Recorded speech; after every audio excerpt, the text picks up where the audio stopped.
આ એક મંત્ર જો તમે તમારી કુળદેવી પાસે રોજ બોલજો તો તમારી કિસ્મત એવી રીતે બદલાશે કે તમે પોતે જ હેરાન રહી જશો. ઘરમાં ગરીબી, તણાવ, બીમારી, નોકરી ના મળવી, કામ અટકવું, આ બધું એક કરીને ખતમ થવા લાગશે. પણ આ મંત્ર દરેકને કામ નથી કરતો. માત્ર તે લોકોને જ ફળ આપે છે જે તેને સાચી શ્રદ્ધા સાથે કરે છે. શું તમે તૈયાર છો તમારી જિંદગી બદલાવવા માટે? જય માતાજી મિત્રો, આપ સૌનું દિલથી સ્વાગત છે આપણા ભક્તિપ્રિય પરિવારમાં. આજે જે મંત્ર વિશે હું તમને જણાવવાનો છું એ કોઈ સામાન્ય મંત્ર નથી. આ મંત્ર હજારો વર્ષોથી આપણા પૂર્વજો કરતા આવ્યા છે. આ મંત્ર કુળદેવીને પ્રસન્ન કરવાનો સૌથી સરળ અને શક્તિશાળી રસ્તો છે. પણ આજના સમયમાં લોકો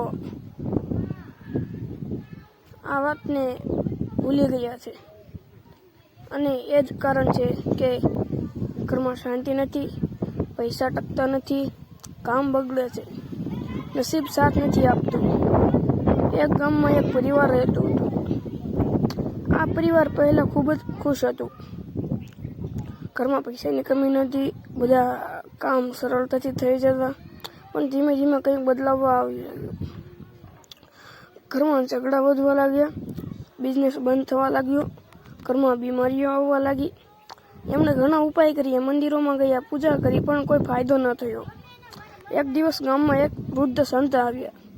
પરિવારે પોતાની સમસ્યા તેમને જણાવી. સંતે માત્ર એક જ પ્રશ્ન પૂછ્યો, તમારી કુળદેવી કોણ છે? પરિવાર ચૂપ રહી ગયો, કારણ કે તેઓ પોતાની કુળદેવીને વર્ષોથી ભૂલી ગયા હતા. સંતે કહ્યું, તમારા બધા દુઃખોનું કારણ એ જ છે, તમે તમારી કુળદેવીને ભૂલી ગયા છો. જો તમે ફરીથી તેમની ભક્તિ શરૂ કરશો તો બધું બદલાઈ જશે. સંતે તેમને એક મંત્ર આપ્યો અને કહ્યું, રોજ આ મંત્ર 108 વાર બોલજો. પૂર્ણ શ્રદ્ધા અને નિયમથી કરજો. ઓમ શ્રી કુલદેવે નમઃ. મિત્રો, આ મંત્રમાં અદ્ભુત શક્તિ છે. સંતે પરિવારને કહ્યું, સવારે વહેલા ઉઠવું, સ્નાન કરીને શુદ્ધ થવું, એક શાંત જગ્યાએ બેસવું, ઘીનો દીવો પ્રગટાવો, કુલદેવીના ફોટા સામે બેસીને આંખો બંધ કરીને આ મંત્રનો જાપ શરૂ કરો. શરૂઆતમાં 11 વાર, પછી 21 વાર અને પછી 108 વાર. થોડા દિવસોમાં જ પરિવારે ફેરફાર અનુભવ્યો. ઘરમાં શાંતિ આવવા લાગી, ઝઘડા બંધ થઈ ગયા, ધંધો ફરી ચાલવા લાગ્યો, બીમારીઓ દૂર થવા લાગી અને સૌથી મોટી વાત, ઘરમાં ખુશી પાછી આવી ગઈ. પણ મિત્રો, આ મંત્ર એક સિક્રેટ છે. જો તમે આ મંત્રને માત્ર ટેસ્ટ કરવા માટે કરશો તો તમને કોઈ ફાયદો નહીં થાય. મંત્ર માત્ર શ્રદ્ધાથી કરો. મંત્ર માત્ર શ્રદ્ધાથી કામ કરે છે. દિલથી કરશો તો જ ફળ મળશે. જો તમારી કુળદેવી તમારાથી ખુશ થશે તો તમને આવા સંકેતો મળશે. સપનામાં દર્શન આપશે, કામ સરળ બનવા લાગશે, અચાનક સારા સમાચાર મળશે, મનમાં શાંતિ અનુભવશો. ઘણા લોકો આ ભૂલ કરે છે, 2 દિવસ કરે છે પછી છોડે છે. બીજું, મંત્ર બોલતી વખતે ધ્યાન નથી આપતા, નિયમ પાળતા નથી. આ ભૂલો ક્યારેય ન કરવી. મિત્રો,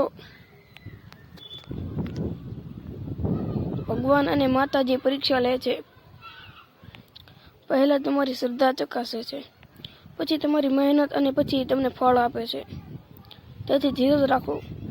જ્યારે તમે એકલા હો, જ્યારે કોઈ સાથ ન આપે, ત્યારે તમારી કુળદેવી હંમેશા તમારી સાથે હોય છે. બસ તમને તેમની યાદ કરવાની જરૂર છે. દરરોજ એક સમય નક્કી કરો, એ જ સમયે મંત્ર કરો. નિયમ ક્યારે તોડશો નહીં. જો તમે આ મંત્રને 21 દિવસ સુધી નિયમિત કરશો તો તમારી જિંદગીમાં ચોક્કસ ફેરફાર આવશે. જો તમે પણ માતાજી પર વિશ્વાસ રાખો છો તો કોમેન્ટમાં લખજો જય કુલદેવીમાં. વિડીયોને લાઈક કરો અને ચેનલને સબસ્ક્રાઈબ કરો. જય કુલદેવીમાં. તમારી ઉપર કુલદેવી હંમેશા કૃપા બનાવી રાખશે. જય જય માતાજી, જય કુળદેવી માં.